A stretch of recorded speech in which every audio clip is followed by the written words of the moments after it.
Nico Hanke starting on pole position with Sandro Holzem alongside the Audi. Was looking very strong in DTM earlier on today as well. Leighton Fury, Salman Owega, Championship 1 and 2 on the second row of the grid. On row 3, Alan Valente and Nicolas Callas now fully recovered for HRT in the Mustang. Yanis Fitcher has Eduardo Kozateng for company, another of the mighty BMWs.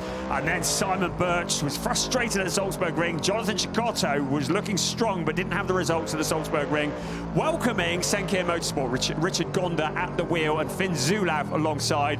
Then it's Jonas Karklees and Alexander Schwarzer in the Pro-Am category. Tim Hooter, local race for him, has Ernst Kirschmeier, another guesting Baron Motorsport this weekend. Are you ready? Let's go racing at the Red Bull Ring. 5 red lights on, 5 red lights off, and Nico Hanke stepping off that pole position. Sandro Holzem slotting into second place, but Salman Owega on the outside into turn 1, but Holzem has it covered off. Everybody running wide. The Finn Wiebelhaus car going very deep into turn 1, but Hanke looking very solid already. But look at this, Salman Owega alongside Sandro Holzem round turn 2, taken absolutely flat out up the hill towards turn 3. Heavy braking at the top of the hill. Good opportunity to try and make up some places. Cars going wide, going deep into the corner.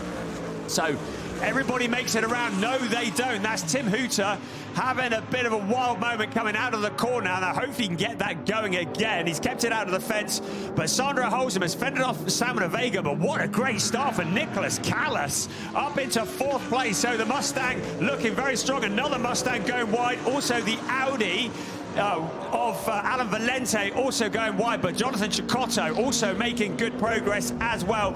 Everybody just fighting for those positions on the opening lap, but a solid start from Nico Hanke. He's already broken clear. Looks like Tim Hooter has got it going again. We've also got Alexander Schwarzer back on track, so whatever the issue was, he's back onto the race. He's kept it on the lead lap as well.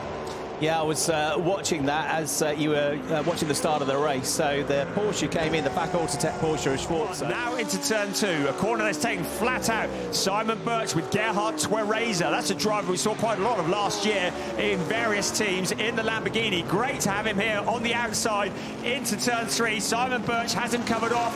This is the home race for Razzoon, more than racing. Quickest in qualifying, but put down the grid.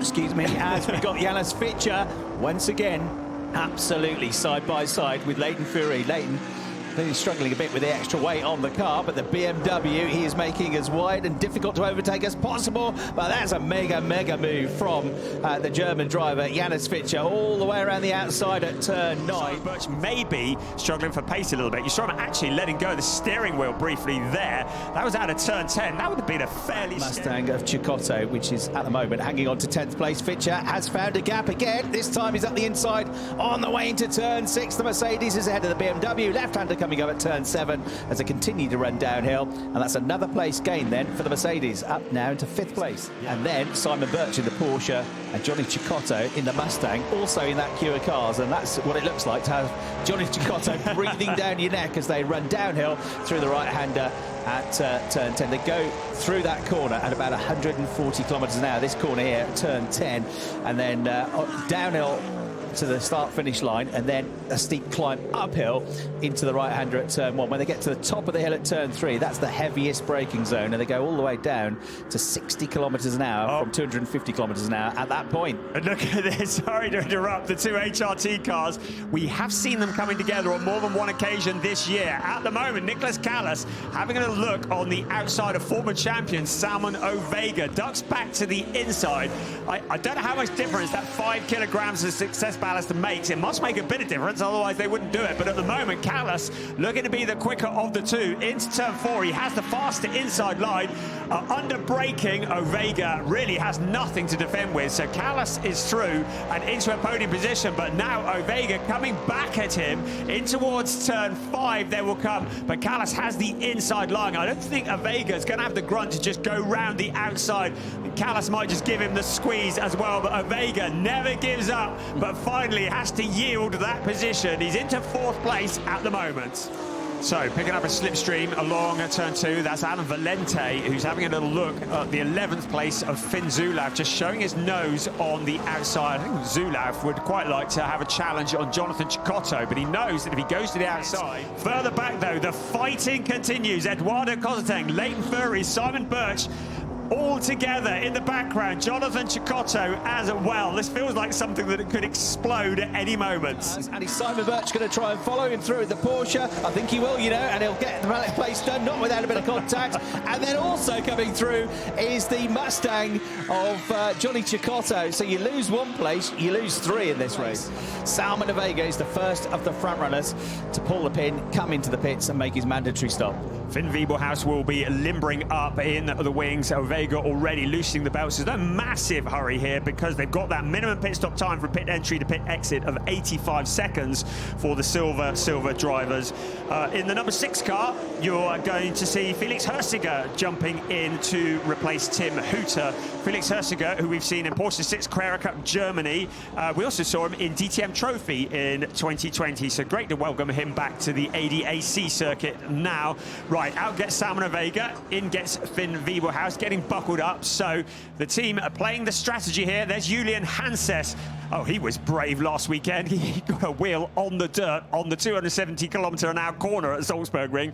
He takes over from Eduardo Cosateng at the wheel of the FK Performance Motorsport BMW. So we've got the number 1, the number 10. Also in is the number 66. So Ernst Kirschmeier handing over to Fabrizio Crestani. Great to have him here. Come in for their stop. The P goes dark green from grey when they have done their stop. There's a Holzem in now. So Sandra Holzem handing over to Juliana Holzem. The twins who have been getting so quick this year. Every round they seem to get quicker and quicker. They've had a 3rd place last weekend at the Salzburg Ring, then followed it up with a 4th place. So really successful for them in the championship hunt. Now, just having a look underneath, not allowed to change tyres on a sprint race. Only allowed a couple of mechanics to work on the car as well, take tyre pressures. That's about as much as they can do. The indication is given. He'll aim to hit the pit exit line when the clock strikes 0. Schubert Motorsport are pretty good at this. Let's see how good it is. Oh, that was 0.1, so Brilliant. 1/10 of a second. Number 16 car yet to come in, but Janis Fitcher has come in, so Hanke and Callas, 1st and 2nd, yet to come into the pits. But Janis Fitcher now is having a really good stint there, wasn't he? Pulled off a couple of good moves. He comes in the Schnitzel Mercedes AMG. He's going to hand over to Moritz Wiskirchen, and they're going to try and get as close as they can to that minimum pit stop 85-second time as well. So Gerhard Fraser will potentially now move up to 3rd place. It costs you 85 seconds is almost the equivalent of a full lap around this fairly short circuit as well. So that's also to bear in mind. Just so the Holzem car, which is the first of the pit stoppers, just coming into sector 3. That's coming out of turn 7. It's actually just in front of the car that leads the race on the track. And then behind the car that leads the race, the number 16 car of Hanke, the 2nd best of the pit stoppers, the number 1 car of Finn Wiebelhaus in the Mustang. Yes, interesting, because you come out of your pit stop and you're still fighting with the same people. You're just a lap down, but of course they have to pit, and that's exactly what's happening now. Nico Handke has peeled off into the pit lane. So here comes the car that has led every lap of the race so far. It's going to hand the lead over to Nicholas Callas. No, it's not, because he's coming in as well. So Twereza will take the lead of the race. Right, there's Denis Bulatov. Didn't even get to sit in the seat of that car last weekend. He's going to get a chance today. He opens the door, tears Nico Handke out, well, helps him out anyway. The seat insert goes in. You can see they're different heights, different builds, so make sure they're well secured in the seat. In gets Denis Bulatov. Right, Nicholas Callas handing over to Max Rice. Max Rice jumps into the car. He has his seat insert in hand. Now he gets in. Great view from on board of Max Rice getting strapped in. The outgoing driver helps the incoming driver to get buckled up, plugged in. We'll wish him good luck. Finn Wiebelhaus is in, handing over to Simon Connor Prim. I wonder if they've got, I see the clock saying plus 20. It shows similar pace to Janis Fitcher. He may well be able to challenge both of the cars in front as they head up the hill towards turn 3. Wiebelhaus to the inside, under braking. Can he get it slowed down? Yes, he can. Max Rice, though, has the momentum around the wide outside. Out towards turn 4, they will come. Rice still in that position. Wiebelhaus just nestled in behind, and then under braking into turn 4, they will come. Looks like Rice has him covered off at at the moment. But keep an eye on Moritz Viskirchen behind. There's Jonathan Chicotto handing over to Dennis Fetzer. Yeah, some of the ex-motorcycle world champions, brother, older brother. Quick 2 turns. Oh, that's the Mercedes slowing up, I'm afraid, of Viskirchen. And that is just crawling towards turn 1. Technical problem by the looks of it. The Mercedes is going to grind to a halt. Moritz Viskirchen is going to try and pull across to the left-hand side of the circuit very sensibly to try and get out of the way and stay off the road. But what a shame. Janis Fitcher with a great drive in the first stint. Viskirchen was right up there in the podium fight with the 2 Mustangs. Up the hill we come is Benno, Zimmerman, Pickler, Zimmerman to the inside. BMW versus BMW. Remember, the red and black BMW is an older Evo model. And now looking a bit vulnerable to Leo Pickler as well. Pickler has that inside line. He's going to keep that inside line into turn 4 here. It actually just looks to drive away from the BMW. Also following through Simon Connor Prim and also Dennis Fetzer. In fact, the BMW just losing a handful of positions, and that is going to really drop them out of the championship hunt. Yeah, looking for a 3rd podium of the season potentially, but that has not happened. Oh, look at this. Fantastic battling going on. But the gap from 2nd to 3rd, as you can see, keeps coming down, and it's come right down now. Is he going to go for it at the first opportunity? Finn Wiebelhaus, he's thinking about it. Almost runs into the back left corner of the BMW as they go through turn 3. Holtzum keeps his foot in the gas, stays around the outside. You're on board with Finn Wiebelhaus in the white Mustang in 3rd place. They're now barrel down towards the right-hander at turn 4. Is he going to go for it? I don't think the inside line is going to be open. He's going to have to hang it around the outside. The back Autotech Porsche up to 3rd place in the Pro-Am category. Here you go, those side by side again. Running up the hill through turn 2 into the right-hander at turn 3. Nose in front for the Mustang, but he's on the wrong line, Brian. He's going to have to try and hang around the outside all the way to turn 4. He ain't going to give up easy, though, and he does go all the way around the outside. Finn Wiebelhaus gets the job done. Brave stuff. He goes 2nd. Crestani up nice and close to Dennis Fetzer, but here comes Alex Pack on the inside. They run absolutely neck and neck, wheel to wheel towards turn 4. It's the drag race, Porsche versus Ferrari. Under the heavy braking, Pack will have the inside line into the corner, so under braking, Crestani squeezes him onto the grass, but Pack keeps his toe buried in it and finally moves up into 11th place. It's really meaningful at this stage of the season.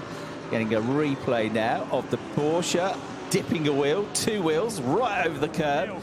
Will he make a challenge in towards turn 3? He just shows himself to the outside, making his intentions clear before they get to the braking point. Onto the outside, he'll try and switch back to the inside. Holzum has it covered off at the moment at a 3, but now side by side, Max Rice, great racecraft for Max Rice here. In towards turn 4 they come. Holzum putting up a fight, a little bit of contact onto the left rear quarter into turn 4, but Rice has that quicker inside line. Holzum's going to try and hang it around the outside, but Max Rice now with a nose in front, but the inside very rapidly becomes an outside on this circuit. Still with Rice in front, but he's onto the outside now. Holzum, what a great job from him. The 2 cars running absolutely neck and neck. Rice now with a nose back in front. Holzum never give up, but to the inside. Rice on the outside, he comes again. This time the Mustang gets in front, but still Holzum is coming back. But this is the part of the circuit where Rice is so strong into 9 and 10. Dennis Bulatov goes through, takes the victory there. First win in the ADAC GT Masters. Nico Anker and Dennis Bulatov. And, well, this sport can really have you in the doldrums. It can really kick you in the teeth at times. I think they're within a few feet of each other, the 2 factories opposite the Nürburgring. Herman Tomczyk, the ADAC Honorary Sports President, has done so much for the ADAC GT Masters over the years. Great to see him. But there, Brian, confirmation of the results on screen. Another great race in GT Masters. So it's a first ever win for Nico Antke and Dennis Bulatov. It's been a long time coming, but they finally do it. Salman Owega, Finn Wiebelhaus extending their championship lead in 2nd ahead of Nicholas Callas and Max Rice, who had to come from the back. The Holzum twins, well, they should get a trophy as well for fighting in 4th place ahead of the Pro-Am winners, Jonas Karklis and Emil Jördrum. Finn Zulaf, Simon Connor on a prim. Actually, good recovery there ahead of Leo Pickler and Simon Birch, Fabrizio Crestani and Ernst Kirschmeier. And they are ahead of Julian Hanses and Eduardo Costeng in 9th. Then Alexander Schwarzer, Alex Fack in 10th. Leighton Furry, Tim Zimmerman in 11th. Jonathan Chicotto, Dennis Fetzer in 12th. And then Alan Valente, Carrie Schreiner, Gerhard Torreza, Adam Konopka rounding out the top 14.